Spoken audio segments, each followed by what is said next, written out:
Welcome to Overcoming Medical Hair Loss Summit. My name is Valerie Fuentes. I'm your host, and today I am with Deirdre Nero. She's an attorney in Coral Gables who has spent half of her life with alopecia areata. She serves as the secretary of the board of directors for the National Alopecia Areata Foundation, and she has been a legislative liaison and advocate for NAAF since 2012. She's the Miami support group leader, and she holds meetings and events for those with alopecia areata and their loved ones. Thank you so much for accepting my invitation. I am so excited to have you with us today. Thank you so much. I'm so happy to be here. I'm really excited to do this. So thanks for having me.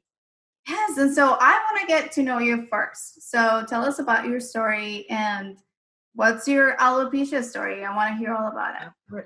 So, well, I'm 42 years old, soon to be 43. And I'm an attorney here in Coral Gables. We're in my office, so forgive the mess behind me. But I got alopecia when I was 21 years old. So I've had it now for officially over half of my life. I've had every phase of alopecia. So I started with patchy alopecia, and I had patchy alopecia for several years, a little less than 10 years. And sometimes it was like not even that bad. I would just have like maybe one or two patches. And then other times it was really bad where I would have a lot of patches and they started to kind of grow together. It would fluctuate a bit. I started wearing wigs when I got like really bad and the patches I was still patchy, but it got to the point where I couldn't hide it anymore. You know, I was like, had like a very thin layer of hair. And if the wind like blowed me and like what, I would just have Swiss cheese all underneath. So finally I decided that I needed to buy a wig. So this wig is Christy. No, Kristen's the other one. This is Christy. So I'm going to take Christy off. So, hi, here's my friend, Christy. So, I had patchy for like almost 10 years. And then it got to the point where I had like one little patch of hair right here. And I let it grow like really long because I didn't want to cut it because I was like holding on to her for dear life. And one day my sister was like, come on, like just let me shave that little piece of hair off. And I said, no, I don't want to be bald. And she said, you're already bald. I hate to break it to you, but you have like one tiny patch of hair. You're already bald. So let's just shave it. It's gonna look so much better. And so she shaved it for me, and she was right. It looked a lot better. And then pretty soon after that, that little patch fell out too. So I had totalis, which I had for a while. I still had my eyebrows, my eyelashes, and my body hair for probably another like 6 or 7 years or around there.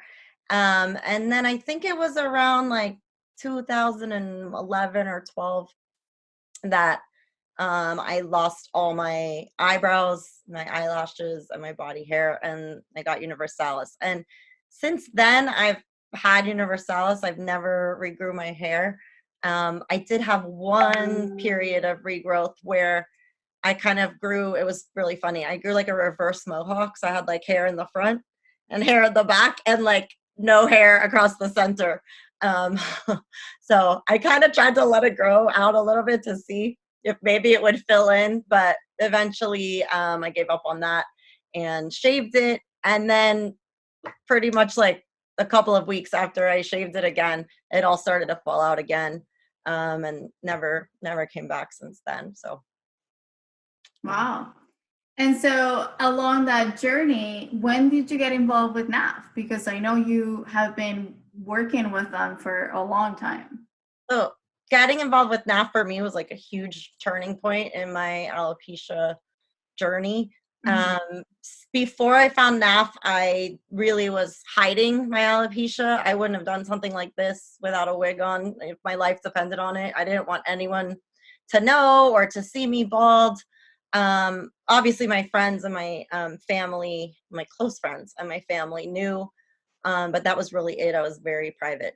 In 2000, I think it was 2011, NAAF was, it might have been 2010. It was 2010 or 11. NAAF was having their annual patient conference in Los Angeles, California. And it so happened that at the same time, I was out in Los Angeles visiting my friend Stephanie. And I asked her if she could take me and drop me off. Like, I wasn't staying at the hotel, nothing. I was just like, I'm just going to go, like, check it out, see. So she drove me all the way from the valley to like the other, like way other part of Los Angeles where the conference was. She was such a good sport, because if you've been to Los Angeles, you know that the traffic Oh my there, God, yes. a Wow. nightmare. It's like really bad. So, but she, you know, she was so great and supportive, and she still is to this day. Love her. And so she obviously was like, absolutely, like, I'll take you, I'll drop you off, like, no problem. So I went and I walked in to the hotel. And mind you, at this point, I was still like wearing my wig, like wouldn't, you know, tight on my head, like would never take that off in public. And I saw like hundreds of bald heads, like beautiful, beautiful girls and kids, and, you know, all, people of all ages walking around the hotel, just happy and having a great time, and, you know, completely bald and just loving life. And I was like, wow, you know, I'd never actually met another person with alopecia. I'd never seen in person. I mean, obviously I had seen pictures from researching it and everything, but never seen in person or met another person with it up till that point. So it was really like impactful. On that conference, I am embarrassed to admit that I sat in the back and cried the entire time. But, you know, I was having like a very emotional reaction to suddenly like seeing all these people that were basically going through the same thing that I had been going through. And I just like couldn't believe it. And I felt really lucky and happy, but at the same time, like really sad, you know, because it was just overwhelming emotionally. Mhm. But after that, you know, my lawyerness kicked in, my type A, like take over the world attitude kicked in. And the next year I was like, okay, like I'm getting involved in this organization. I'm going to the conference. I'm going to get involved. Like, this is going to be the thing that helps me. I could tell, you know, that from that first experience, I knew that it was going to be the thing that helped me heal myself and to, Mhm. you know, start to get okay with who I am, who I truly am, you know. Right. So I went back the next year. The foundation was having their conference in Washington, D.C., and it was the advocacy year, which we do I want to say every 4 years. Every 4 Uh, years. Gary's going to kill me if that's wrong. It's every 4 years. No, it is 4 years. I should know You're that off born. the top of my head. Yeah, so that's right. Because so that must have been 2012. And then we did 2016 and now 2020, right? So every 4 years. So I was like kind of excited. I love DC, you know. I had done advocacy trips to DC with the Chamber of Commerce in the past on immigration issues, because I'm an immigration attorney in my, you know, life. When I'm not being an advocate for NAAF, I'm being an advocate for immigration. So I already was kind of familiar with like how it worked, but this was a new, you know, obviously thing, because it was something personal to me, you know, different. But at least I felt, you know, okay, I'm empowered. I could do this. Like I kind of know the deal. They split you up into groups, like with different states have different groups, and then you go up onto Capitol Hill and visit your congressional representatives and senators. And so the guy that was supposed to lead my group didn't show up. I don't know why. Maybe he got nervous. Maybe he had an emergency, but he didn't come. And so Gary Sherwood, who's the director of communications for NAAF, came up to me, because I had been chit-chatting with him earlier and telling him that I was a lawyer. So he came up to me and he's like, hey, I remember you're a lawyer. Like, you're up. You're going to lead the group. And I was like, no way, man, I'm not doing that. He's like, don't worry, you'll be great. You'll be great. It'll be fine. It's easy. Don't worry about it. So I did it, and it was awesome. And I had like the best time. And, you know, I guess I did an okay job, because at the end of that conference, they started the Legislative Liaison program. It was actually Gary's kind of brainchild. And after that conference, at the end, they announced, you know, that they were going to start to do that. And if you wanted to get involved, to let them know. And I went up to him and I said, I want to be a part of that. And he said, good, because you were on my list of people that I was going to ask to be like one of the founding members. So right away, I got involved with that program and eventually ended up joining the board and becoming secretary of the board. And then kind of just by accident, I also became the support group leader in Miami when the prior support group leader moved to another state. They kind of just asked me to take on that role as well. So it's been kind of like a whirlwind of getting involved with NAAF, but it's the best thing I ever did for myself, because one of the things that I talk about in like some of the speeches and presentations that I do about advocacy and awareness on NAAF is that when you help other people and you're out there advocating and creating awareness, it's really a way for you to heal yourself. Yeah. It's like my medicine. It makes me feel okay about my alopecia. It makes me comfortable with myself, makes me feel empowered. Gives me a reason to be out there in the world showing like my true self and my bald head, and like not just because, but because I'm like out there as an advocate and like have something to say, and it helps other people, and that is a way to help yourself. So that's really been for me like the best thing I could have done for myself, and I'm so thankful that I went that day in California, and always be thankful to my girlfriend for driving me there because it changed my life. Yeah, and I've never been to a conference, so I think this year it's gonna be my first time. You have to come. Yes. So this year is a great year. I just so happen to have the card here. Look, I just got it in the mail. So I was like, oh, I'm so excited. I'm going to show it on the video. We are in a Capitol Hill year, so it's going to be amazing. We're going to go up to Washington, D.C. and advocate, and we have some really awesome things to talk about.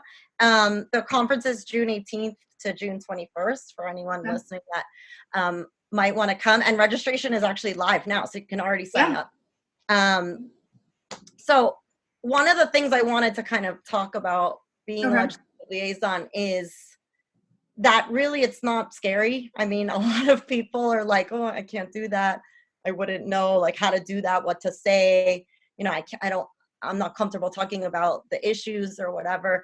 And I just want to kind of put out there for anyone listening that might be interested but is a little afraid.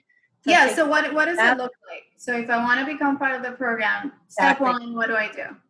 Well, the first thing you do is contact Gary Sherwood at NAAF, because he's the one that kind of is the leader, he is the leader of the Legislative Liaison program, and he'll, help kind of vet you and make sure, that it's a good fit. But I'm sure like if you're interested and you want to do it, I'm sure that he'd love to have you.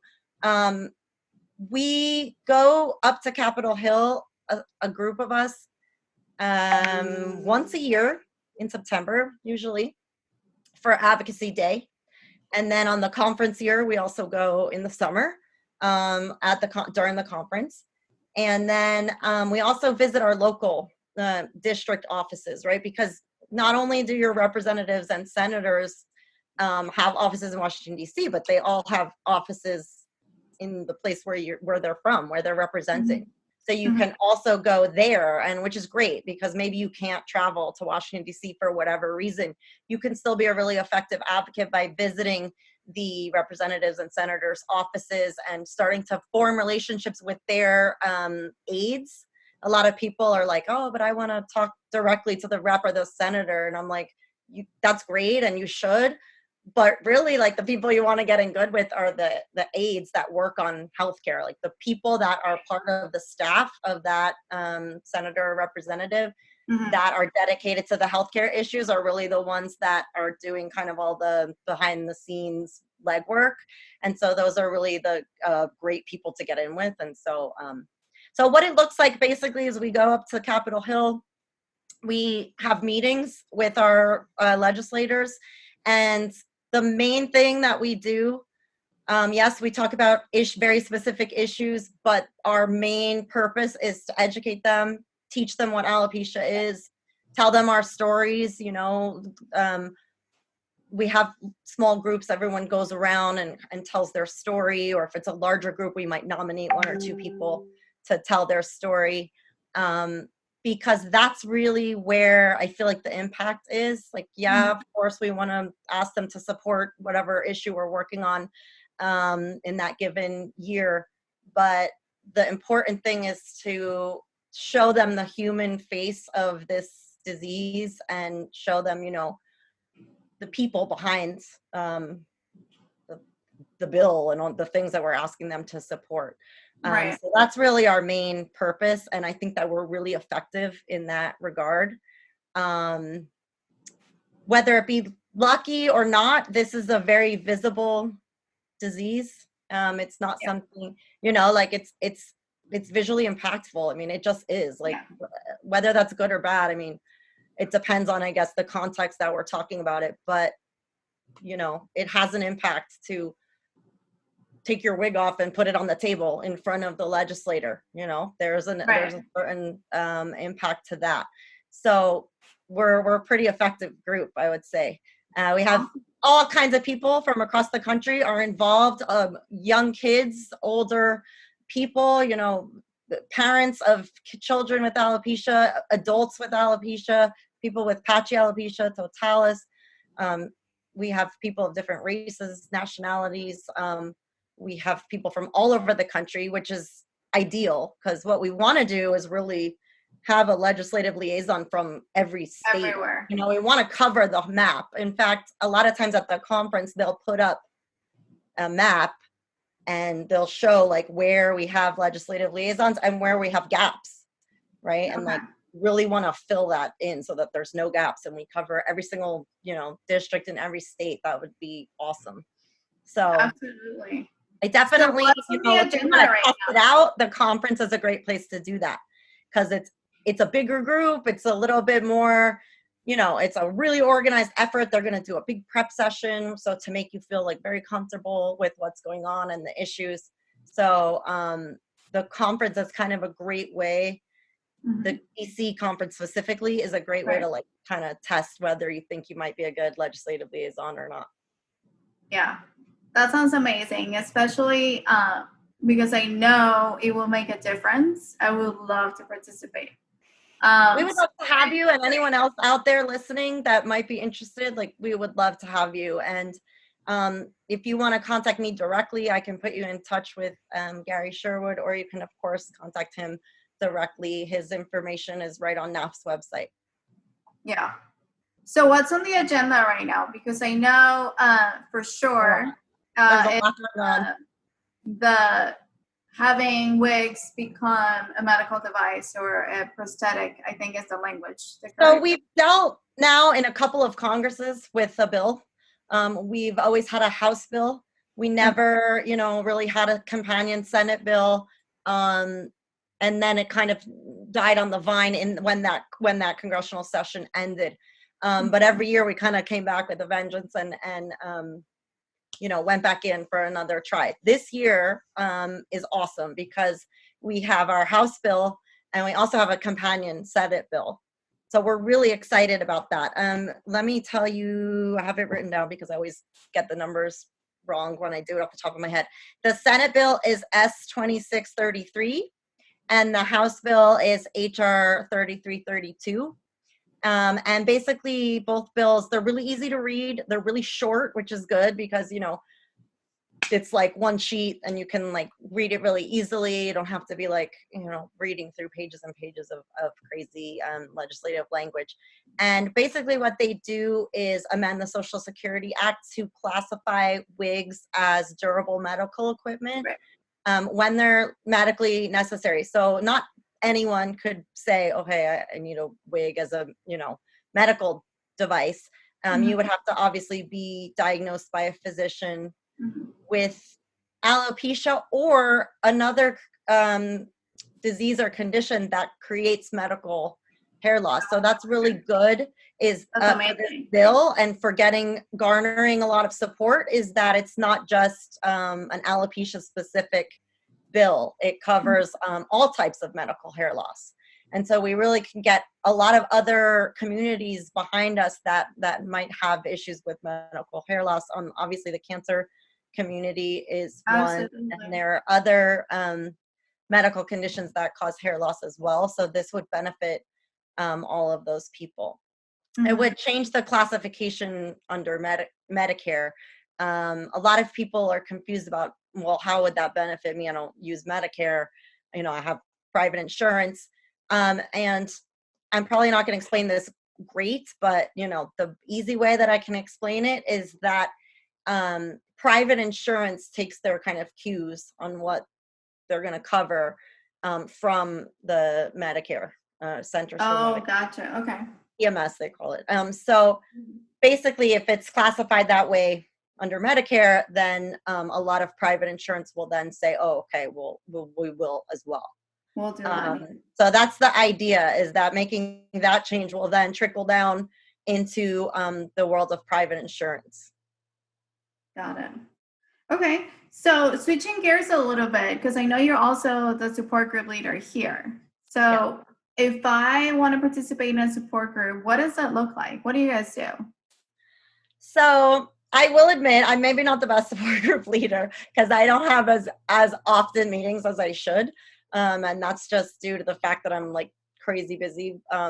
But we do have periodic meetings. I try to do kind of like an alternation between something that's really family friendly. We did bowling. That was really fun. We had a great turnout. Sometimes we'll go to like a park, and we bring together the members of the support group. We try to have something, fun for the kids, but a lot of it is also just like talking and supporting each other and answering questions and just really being around each other. It's very helpful to be around other people with alopecia and just feel like, you're not alone, because I know most people with alopecia in their daily life feel very kind of alone in their alopecia-ness. Yeah, That's not a word. I just made that up.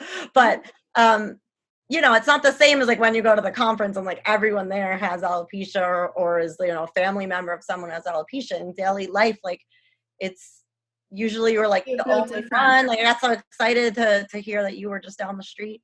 Because now I have new friends. And fun fact, we actually get to meet each other. So for those of you that don't know where I live, I think I've shared before that I live in Miami. So I live in Miami, and I just found out that Deirdre is like right here.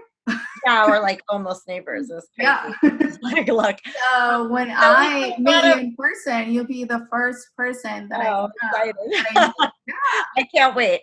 We actually Ever. haven't met in person yet, but we're going Yeah. to soon. So we also do we will also, I try to also do something maybe like just for the adults. Like I've done like a gathering just for the adult women with alopecia, because I feel like sometimes the issues and the conversations are different, right? Like something that a bunch of adult women that have alopecia are going to sit around and talk about is going to be very different from like the things that the kids want to talk about or that the parents of the kids want to talk about. So I definitely think there's benefit to having everyone together and kind of all discussing together. But then I do think there's certain benefits to like breaking out and kind of having little specialized meetings like that. Beyond that, I organize a lot of fundraisers for NAAF around town locally. So I try to always be raising money and getting the support group obviously involved in helping me with the events is always fun. We did a Zumbathon one year. That was really fun.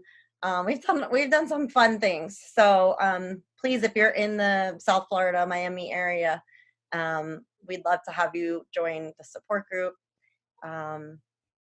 We also do the baseball, the Marlins game every year. So that's really fun. We all get together and go to the Marlins game, and a portion of the tickets that we sell goes back to NAAF.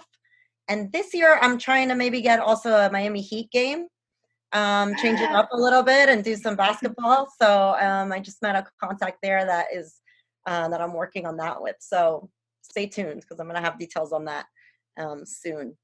Awesome. I wanted to also mention about something else that's more kind of back to the legislative and advocacy stuff, but I'm sure most of you already know Representative Ayanna Pressley came out in January announcing that she has alopecia, and she stole my move. Like in her video, she'd like took her wig off, and like, I was like, that's my move.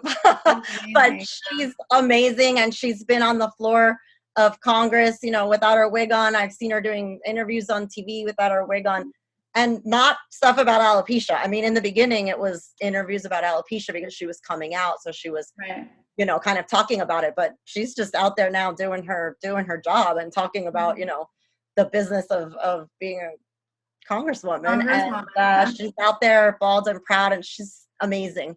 And hopefully we'll see her in DC. That would be awesome. I'm excited for that possibility of having her. Huh? Do you know if she's coming? She's been invited to the conference, but we are waiting to confirm if she's going to make it or not. You know how the Congress people's schedules are crazy, and so they're not able to confirm this far out, I don't think. But we're really hoping that she's going to participate. She's already signed on to our bill as a co-sponsor, so that's amazing. And it's really great to have her support. And I also think it's the visibility that she created around Washington is going to be really helpful to us this year at the conference, because we can be like, your colleague Ayanna Pressley has this. Like, remember, she came out with it like a couple months ago, and I feel like there's going to be a lot more recognition for that, just because someone kind of in their realm now. Yeah, one of us. Yeah, so we're excited. That's going to be really cool. I have seen a huge shift in our society lately, I want to say, because it hasn't only been her. I feel like at least 3 or 4 celebrities this year came out in the same month. Yeah. Ayanna Pressley, Ricky Lake. I don't know if you know who Danny Austin is, but she's also a huge blogger and influencer. No, I don't know. Actually. And it's I don't know, it's been so powerful to watch people I think as people embrace, we were always there. I think people were just scared to kind of show themselves, and maybe now our society is going in the direction with, and I think that NAAF is a part of that. We're creating awareness around alopecia, so you don't automatically see a bald person and assume that they're sick, that they have cancer or whatever. Like, there's actually a little bit of recognition there. And a lot of what we do is try to create awareness, because the more aware people are of what alopecia is, the less than stigma there will be, around being bald. So I think that was we're also doing is really important. Huge for me, that I didn't want to share about it because I don't want people to think that I was sick. I didn't want to be identified as a sick person. I understand completely, because I still wear my wigs for work. When I'm doing a meeting with a client, I'm wearing my wig. And part of the reason is because I don't want my alopecia to be a topic of conversation. Exactly. I don't want them to think that I'm sick. I don't want them to look at my head and be like wondering what's going on with me. Maybe they don't think I'm sick, but maybe they're like wondering what my deal is, why I don't have any hair. I want them to focus on, the issues that we're talking about. And so that's kind of been part of my hesitation to really go like full-time bald without my wig, and I have a lot of support from a lot of people in my life that are like, just be done with it. Like, no more wigs. Like, they're itchy. You hate them. Like, why do you keep doing that? But, there's still that part of me that is like, there are certain contexts when I just feel like I need to have my wig on.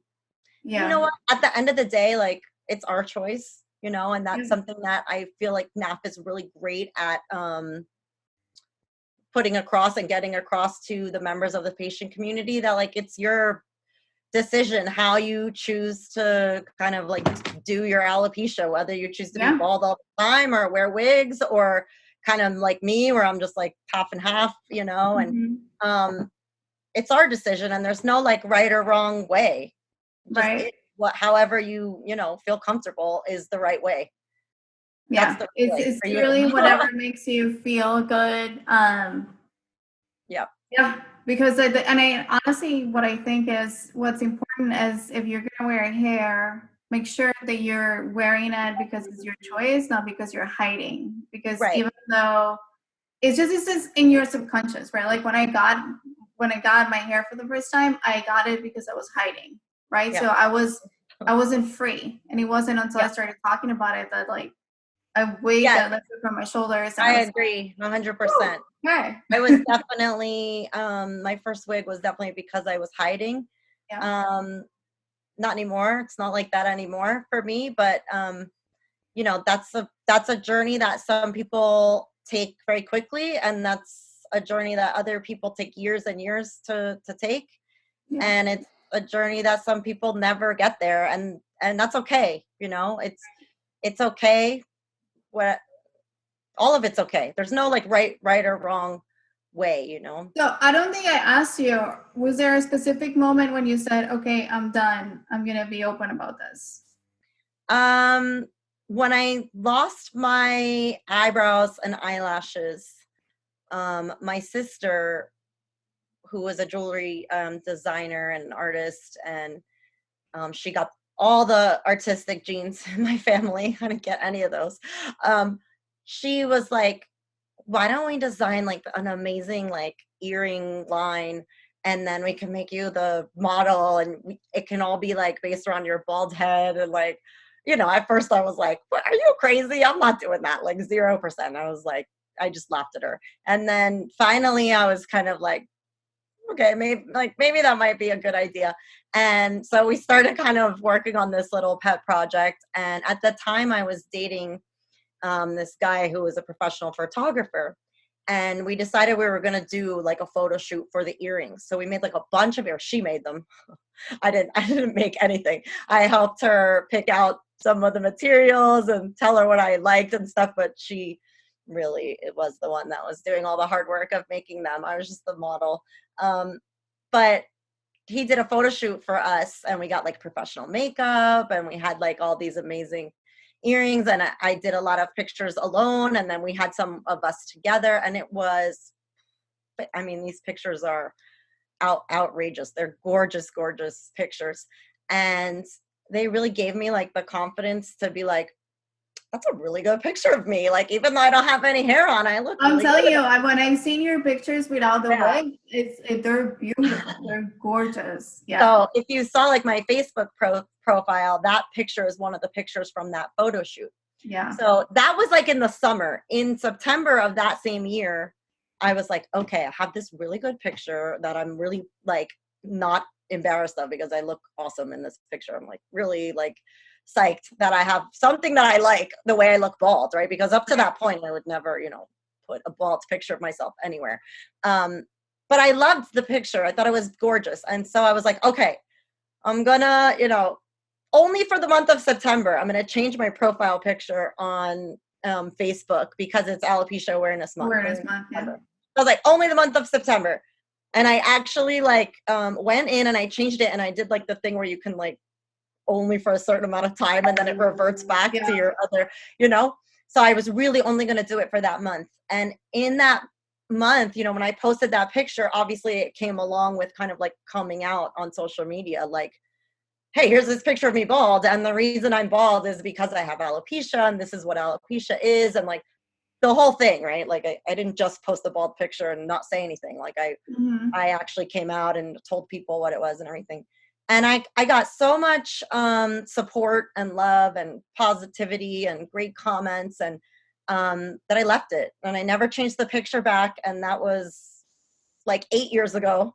I should probably change the picture now because I'm much older. And, you know, it's a little outdated. I'm a much younger woman in those pictures, but I love that picture. So I never changed it. It's still there. And, you know, that was really a big turning point for me, like coming out on social media, and kind of like, it was such a scary, but almost like a really easy way to tell a lot of people all at once, and not have to actually tell them one by one, you know. And like, who are you friends with on Facebook? Think about it. You are friends with people that you're really close friends with, but also people that you like kind of know, but not really. And then people from that you knew really well when you were a child, but now you haven't seen them in, you know, 25 years or something. And then you're also friends on Facebook with people that you know through like professional context only. I mean, it's really like a wide variety of people if you're on social media, like most of us are nowadays, like just full on. So it's a really easy way for me to kind of get it out there in one like shot to like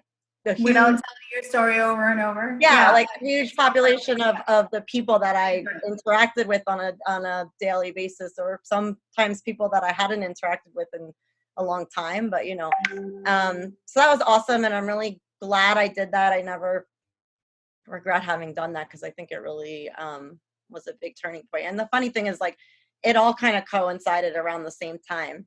This was all happening all around the same time as like when I started to get really involved with NAAF, and you know, it was all around that like 2012-ish, 11, 12 like time period. So I think it was just my time, you know, that was just like my time for it to happen. Yeah. You know, and I never looked back. I've only gone forward, you know, with being an advocate and really like doing as much as I can to support NAAF and get the word out there about alopecia and create awareness and raise money and do as much as I can for it. Because like I said in the beginning of the interview, it's my way of feeling good about this and healing and empowering myself. Yeah. You know, empowering other people is a great way of empowering yourself. Yeah. Oh my gosh. So today I was at this beautiful luncheon for Businesswoman Awards, and one of the award recipients, who's this great lady who actually invited me to speak about alopecia to a group of their kids that they do these empowerment programs for teenage and like middle school age girls. And she said, I wrote it down on my phone because I thought it was so amazing. She said, your pain becomes your purpose and your mess becomes your message. And I was like, oh, it's the best thing I've ever heard. And I wrote it down on my phone so I wouldn't forget it. And I just was like, God, that's so true. It's you know, so true. And so like reflective of everything that I've kind of been through and been doing with NAAF and with alopecia. And that really hit me when she said that. In fact, I went up to her afterwards and I was like, thank you for saying that. And I'm going to steal that and use it in my interview tonight. No, and it's so perfect. And now that you say that, you know, like your time comes, that's exactly how I feel. Because I wasn't always like this. Like, I think I was hiding and struggling and depressed and, you know, for a long time, like most of my early 20s, I want to say. Me too. And now, you know, I mean, you see me all empowered and confident and excited about this, right? Because I even I'm excited about it, right? Like, it has made me who I am. But it wasn't always like this, right? Like, don't get the message that, oh yeah, you know, you're gonna get alopecia, you're gonna be all fired up, because it doesn't work out like that. Like, it takes. No, it does not work like that. I would say there's very few people that go from getting alopecia to being empowered and fired up about the cause like that. It's and whatever you are in your journey, it's okay. So yeah. We just need to empower everybody to, you know, wherever they are, just, you know, keep going, because you get to keep going and get to whatever it is you want to do with your life. Like, you don't have one of the best things about NAAF is that, you know, you get to really be with other people that understand what you're going through. And it's so helpful, you know, even if you're not there yet, you know, where it's not like your moment to be like out and proud and empowered, in that like safe kind of space of being with other people who really truly understand what you're going through. There's so much value in that, and it's so helpful to so many people and just really helps the healing process. And it's funny because even people who consider themselves to be like totally empowered and okay with their alopecia, like myself, I still need that. I still need that support. I still need that connection with other people who are going through what I'm going through and what I've gone through. I still crave that connection, and it still helps me, you know, because I still get sad, you know, I still miss my hair and miss my eyebrows, and like, you know, like just because I'm like an advocate and I'm empowered and I'm, you know, out with my bald head, like doesn't mean that I don't miss my hair and that I'm not sad about it. And so, you know, we all need that support, and we all need to lean on one another. And I think that the resources that NAAF has really creates that possibility where a lot of people didn't realize it existed. I know you talked to Nell Sanders. They have an awesome mentorship program, and kind of like on my like legislative end, I mean, I had nothing to do with this, but the legislative team is now has a like young people's mentoring arm. It's called like the Legislative Mentor Program, where younger children can get teamed up with some of the younger kids that have already gotten involved with advocacy to kind of start to take part in the advocacy and legislative process. So that's really cool. It's brand new. That's a new thing this year. The younger kids that are part of the legislative liaisons already are going to go into the kids camp at the conference and talk about, you know, what their experience has been with being a legislative liaison, and like trying to kind of get them interested, which I think is awesome. Kids have a huge impact when we go up to the Hill. Oh, I bet. They're very impactful. And they're also the future generation of advocates. So we're starting them young. And I'm super excited because this year, Dory, NAAF CEO, was so generous, and she is going to invite one of you from the audience to come to the conference. Yeah. So I believe it's up until the end of the month. You can still register to enter a drawing to win a ticket for the conference. Yeah. So thank you for everybody that's been watching Nell's interview, Dory's interview, Natasha's interview, and now Deirdre's interview, because you still get the opportunity to register for this drawing and joining us at the conference. That's going to be so exciting. I hope to see you there. If you're the one that ends up winning, please come up to me and introduce yourself. I would love to meet you. Yeah. Even if you don't win and you're still coming to the conference, come up and introduce yourself to me. I would love to meet you. Yeah. So thank you so much for accepting my invitation. Oh my gosh. Thank you. It's my pleasure. Join the program, the liaison program. I want to help you guys. And I know we'll be in the same state, so we'll definitely. Good. I could use a partner in crime. Yeah. A lot of times when I go into the offices locally, I'm alone. So I would love to have someone else with me. That'd be awesome. I'll be there. All right. Well, thank you so much. And thank you, everyone. I'll see you on the next interview. Bye.